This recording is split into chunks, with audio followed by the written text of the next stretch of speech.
আসসালামু আলাইকুম রহমতুল্লাহ বারাকাতুহ। বন্ধুগণ, আজকের আলোচনার বিষয়বস্তু হলো সংসদীয় গণতন্ত্র। সংসদীয় গণতন্ত্রের সংসদের কার্যক্রম নিয়ে মাননীয় প্রধানমন্ত্রী জনাব তারেক রহমান, তিনি অযোগ্য প্রধানমন্ত্রী হিসেবে।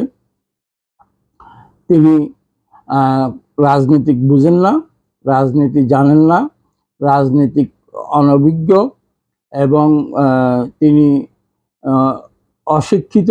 তিনি মেট্রিক পাস করছেন, যার পরিপ্রেক্ষিতে তিনি প্রধানমন্ত্রী হিসেবে দায়িত্ব পালনে ব্যর্থ, অক্ষম। তিনি সংসদে বসে চুপ করে থাকেন। সংসদের সব উত্তর সালাউদ্দিন আহমেদ সাহেব দেন, যিনি স্বরাষ্ট্রমন্ত্রীর দায়িত্বে আছেন। যদি সালাউদ্দিন সাহেব দেন, তাহলে তারেক রহমান প্রধানমন্ত্রী থাকবেন কেন? এই কথাগুলো আমি হাসানের নয়, এই কথাগুলো রাস্তায় যখন বাইর হই তখন শুনতে পাই। চায়ের দোকানে, বিভিন্ন আড্ডায়, রাস্তায়, যে যারা ভোটার, জনগণ তো বলা যায় না, যারা ভোটার, তাদের কিছু সংখ্যক লোক এই মন্তব্যগুলো হার হামাশা করতেছেন, শুনতেছি। সেই কথাটা আজকে আপনাদের সাথে তুলে ধরার চেষ্টা করব। তারা তাদের ইউটিউব, ফেসবুক এবং মানুষ থেকে শোনা রাজনৈতিক বীর, রাজনৈতিক বোদ্ধারা যারা এই সম্বন্ধে আলোচনা করেন, তারা সংসদীয় গণতন্ত্র, সংসদ কিভাবে চলে বা চলার পদ্ধতি কি, সেটা জানার কখনো চেষ্টা করেনও নাই, জানেন না। যেহেতু সংসদীয় গণতন্ত্র যুক্তরাজ্য ভিত্তিক সংসদীয় গণতন্ত্র আমাদের দেশে প্রত্যাবর্তন করা হয়েছে। যুক্তরাজ্য পার্লামেন্ট এবং এশিয়াতে বৃহত্তম দেশ ভারতীয় পার্লামেন্টে যে সংসদীয় গণতন্ত্রের ধারা রেওয়াজ কিভাবে পরিচালিত হয়, সেটার দু একটা উদাহরণ এই ভিডিওতে দেওয়ার চেষ্টা করব। বন্ধুগণ, আপনারা ভালো লাগলে লাইক, কমেন্ট, শেয়ার করবেন এবং ধৈর্য ধরে শুনবেন। আর শোনার জন্য আপনাদেরকে ধন্যবাদ। সংসদীয় গণতন্ত্রের সংসদের কাজ হলো, যিনি মন্ত্রী হন, প্রধানমন্ত্রী তো পরে, যিনি মন্ত্রী হন তিনি মন্ত্রণালয়ের বিল সংসদে উত্থাপন করবেন, এর উপর আলোচনা হবে। ওই মন্ত্রণালয়ের বিষয় যদি কোনো প্রশ্ন বিরোধী দল বা সরকার দলীয় এমপি করেন, তাহলে ওই প্রশ্নের উত্তর দিবেন প্রতিমন্ত্রী, ওই মন্ত্রণালয়ের প্রতিমন্ত্রী। উদাহরণস্বরূপ, যদি স্বরাষ্ট্র মন্ত্রণালয়ের বিষয়ে প্রশ্ন করা হয়, স্বরাষ্ট্র মন্ত্রণালয়ের বিষয়ের স্বরাষ্ট্র প্রতিমন্ত্রী এর উত্তর দিবেন। মাননীয় মন্ত্রী উনি উত্তর দিবেন না, উত্তর দেন। আমরা যদি ভারত পার্লামেন্টের দিকে তাকাই, ভারতীয় সংসদীয় গণতন্ত্রের পার্লামেন্ট, সেখানে যদি আমরা দেখি, যুক্তরাজ্যের কথা বাদে দিলাম, ভারতীয় পার্লামেন্টে প্রতিমন্ত্রী সংসদে বিরোধী দলীয় এমপি এবং সরকার দলীয় এমপি যারা যেই মন্ত্রণালয়ের বিষয়ে প্রশ্ন করেন, সেখানে প্রতিমন্ত্রীরা উত্তর দেন, মন্ত্রীরা উত্তর দেন না। মন্ত্রীদের কাজ হলো, যদি কোনো আইন তার মন্ত্রণালয় থেকে উপস্থাপন করার প্রয়োজন হয়, উনি উপস্থাপন করেন, এবং কোনো বিষয় সংসদকে অবহিত করা প্রয়োজন হলে সেটাই অবহিত করেন। তিনি সাধারণ সদস্যদের, বিরোধী দলীয় বা সরকার দলীয় সদস্যদের, এমপিদের কোনো প্রশ্নের উত্তর মন্ত্রী দেন না। এটা সংসদীয় গণতন্ত্রের রেওয়াজ নয়। এইটা হচ্ছে যে কি, উনার অ্যাসিস্ট্যান্ট প্রতিমন্ত্রী সেটার উত্তর দেন। ভারতীয় পার্লামেন্টের এইটাই রেওয়াজ, যেটা যুক্তরাজ্য ভিত্তিক গণতন্ত্র। আমেরিকান গণতন্ত্র যেটা, এটা হচ্ছে প্রেসিডেন্সিয়াল, একজনের ক্ষমতা, প্রেসিডেন্টের ক্ষমতা।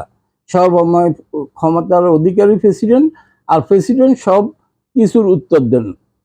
কিন্তু পার্লামেন্টারিয়ান এবং সংসদীয় গণতন্ত্রের এই রীতিনীতি যেটা যুক্তরাজ্য ভিত্তিক পার্লামেন্টারিয়ান গণতন্ত্র যেসব দেশে আছে, ভারত সহ আমাদের বাংলাদেশ, নেপাল, যেসব দেশে এই প্রধানমন্ত্রী সর্বময় ক্ষমতার অধিকারী হন, সেখানে পার্লামেন্টের সাধারণ সদস্য, এমপি, সরকার দল হোক বিরোধী দলের হোক, তাদের প্রশ্নের উত্তর দেবে প্রতিমন্ত্রী, মন্ত্রী দেন না। ভারতের পার্লামেন্টের রেওয়াজ নাই। হ্যাঁ, প্রধানমন্ত্রী কখন উত্তর দিবেন? প্রধানমন্ত্রী তার তারকা চিহ্ন প্রশ্ন যেদিন ধার্য করা হবে, ওই দিনে ওই সব প্রশ্নের উত্তর প্রধানমন্ত্রী দিবেন। আর কি প্রধানমন্ত্রীর কাজ হলো, প্রথম অধিবেশনে ভাষণ দেওয়া, দ্বিতীয় সমাপনী অধিবেশনে ভাষণ দেবেন। মাঝখানে এক বা দুই দিন যখন একবার 2 কার্য দিবস প্রধানমন্ত্রীর জন্য নির্ধারিত করা হয়, যে প্রশ্নগুলো মনে করা হয় প্রধানমন্ত্রী উত্তর দেওয়া উচিত, সেই 1 বা 2 কার্য দিবস প্রধানমন্ত্রী উত্তর দেন। এইটা হলো সংসদীয় গণতন্ত্রের রীতিনীতি রেওয়াজ। কিন্তু যারা এর জানার চেষ্টা করে না, যেসব লোকেরা, তারা হার হামেশা সবসময় বলে যাচ্ছেন, শুনতেছি বাতাসে আসছে কারণে, যে তারেক রহমান তো সংসদে বসেই থাকেন, ও তো কিছুই জানেন না। পত্রিকান্তে যতটুকু জানলাম, ওনার প্রবাদ জীবনে উনি পলিটিক্যাল সায়েন্সের উপর পিএইচডি করছেন, ওনার সহধর্মিনী চিকিৎসা বিজ্ঞানে পিএইচডি করছেন, মেয়ে তো ব্যারিস্টার।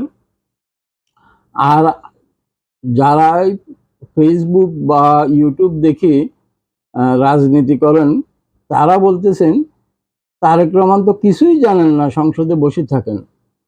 সংসদে তো তারেক রহমান উত্তর দেওয়ার প্রয়োজন নাই, রীতি নাই। যেদিন ওনার কার্য দিবস থাকবে, উত্তর দেওয়ার জন্য তারকা চিহ্নিত প্রশ্ন থাকবে, সেদিন দেবেন, সংসদের রেওয়াজ যেটা।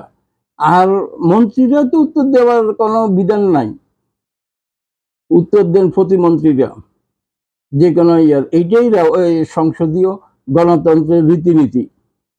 আমাদের দেশে যেটা হচ্ছে, চালু হয়েছে, দীর্ঘদিন দেখিয়ে আসছে, এইটা হয়তো অনেক মন্ত্রীরা রীতিনীতিকে উপেক্ষা করে নিজেদেরকে ক্যামেরায় প্রতিনিয়ত দেখানোর জন্য ওনারা মন্ত্রীরা উত্তর দেন। নাহলে সংসদীয় গণতন্ত্রে ওনার অ্যাসিস্ট্যান্ট না থাকলে মন্ত্রী উত্তর দেবেন, যখন প্রতিমন্ত্রী থাকবেন প্রতিমন্ত্রীরা উত্তর দেবেন। বন্ধুগণ, জানি না আমি বুঝাতে পারলাম কিনা সংসদীয় গণতন্ত্র। না হলে আপনারা ওয়েবসাইট গিয়ে ভারতীয় পার্লামেন্টের দেখতে পারেন এবং যুক্তরাজ্য পার্লামেন্টের ওয়েবসাইটে দেখুন তাদের কিভাবে পার্লামেন্ট পরিচালনা করেন, তাহলে উত্তর আরো সহজ হয়ে যাবে, আপনারা পেয়ে যাবেন, আপনারা ভালোভাবে জানতে পারবেন। আশা করি এরপরে এই ভিডিও যারা যারা শুনবেন, এরপরে আশা করি যে প্রধানমন্ত্রী জনাব তারেক রহমানকে অযোগ্য বলতে একটু চিন্তা করবেন। উনি রাজনীতি বুঝেন না বলতে চিন্তা করবেন, উনি গণতন্ত্র বুঝেন না বলতে চিন্তা করবেন, এটাই বলার। বন্ধুগণ, YouTube channel Hasan hash 97, Facebook page Hasan blog hash 97 এর পক্ষে আমি হাসান। আপনারা সাবস্ক্রাইব করুন, ফলো করুন, লাইক কমেন্ট শেয়ার করুন। আল্লাহ হাফিজ।